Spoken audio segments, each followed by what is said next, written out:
150 hot meals an hour, 20 million meals nationwide, delivered while navigating an active war zone. They called it a mobile canteen, belying its military status. It looks like any delivery truck you've ever seen.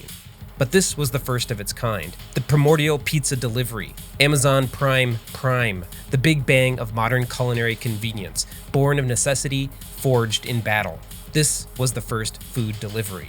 Of course, food has been delivered since ancient times, whether it be by horseback or on foot.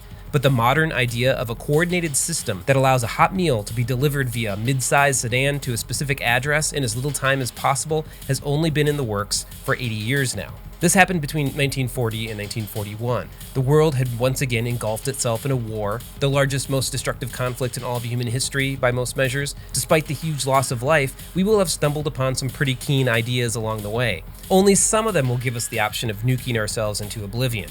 Others will bestow upon us the indisputable miracle of pizza delivered in 30 minutes or less. By this time, much of Western Europe had already fallen to the Nazi blitzkrieg. Supply lines cut off and food rationed, Great Britain was pretty much alone. To make matters worse, the Luftwaffe was lobbing bombs at their capital. The British Home Office had to figure out a way to feed its population while sustaining near constant aerial bombardment. Their answer was mass motorized food delivery. So under the cover of barrage balloons and anti-aircraft gunfire, a fleet of delivery vehicles descended upon London, opening up their own shipping lanes amidst the chaos of the largest attack Great Britain ever experienced. Over the course of 8 months, the German Luftwaffe dropped about 45,000 short tons of explosives on London and its surrounding boroughs, more explosive yield than the Hiroshima and Nagasaki atomic bombs combined. Over 40,000 civilians died, and over 2 million houses were destroyed. Almost 2/3 of London was leveled, leaving much of the population homeless.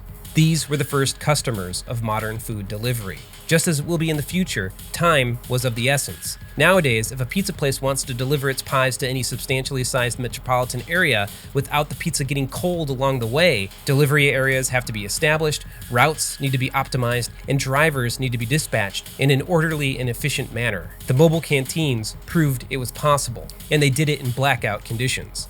Just as a pizza place can't predict where their next order will come from, the mobile canteens had no idea when or where the next attack would be.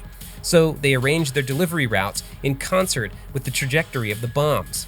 When the German Air Command called in an airstrike, in effect, they were calling in an order to the mobile canteens through their choice of targets. Port facilities, rail lines, munitions factories, residential neighborhoods, and the occasional cathedral or prep school were all on the menu. This meant that the mobile canteens had to be ready to mobilize at all times on a moment's notice, just like an all-night pizzeria during finals week today, except with less civilian casualties.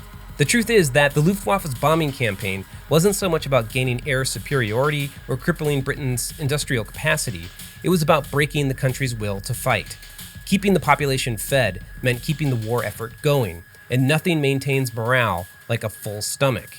In a very real sense, fast, efficient food delivery was one of the things keeping Britain from surrendering to the Nazis.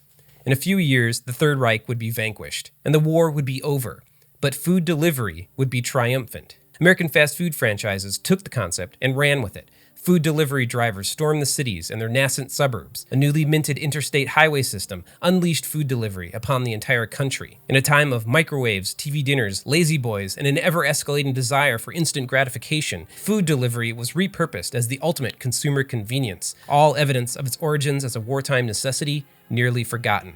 Until now. We are again under attack from an enemy in the air.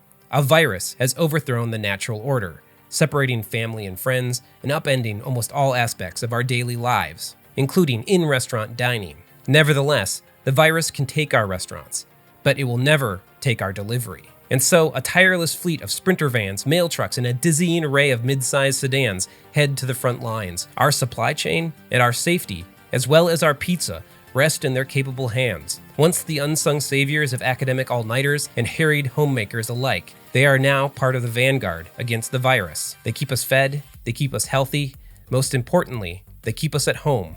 We have taken food delivery for granted for so long, it's easy to forget that lives can be saved simply because someone has something delivered. That's because in times of crisis, food delivery was made to order. Special thanks to our Patreon patrons. Without you, the good stuff just wouldn't happen. So if you like what we do here, go on over to patreon.com/thegoodstuff and become a supporter. Otherwise, you can like and subscribe to this channel, hit the notification bell so you know when the next video is coming out, and I'll be back in a couple weeks with a new video. Thanks for watching.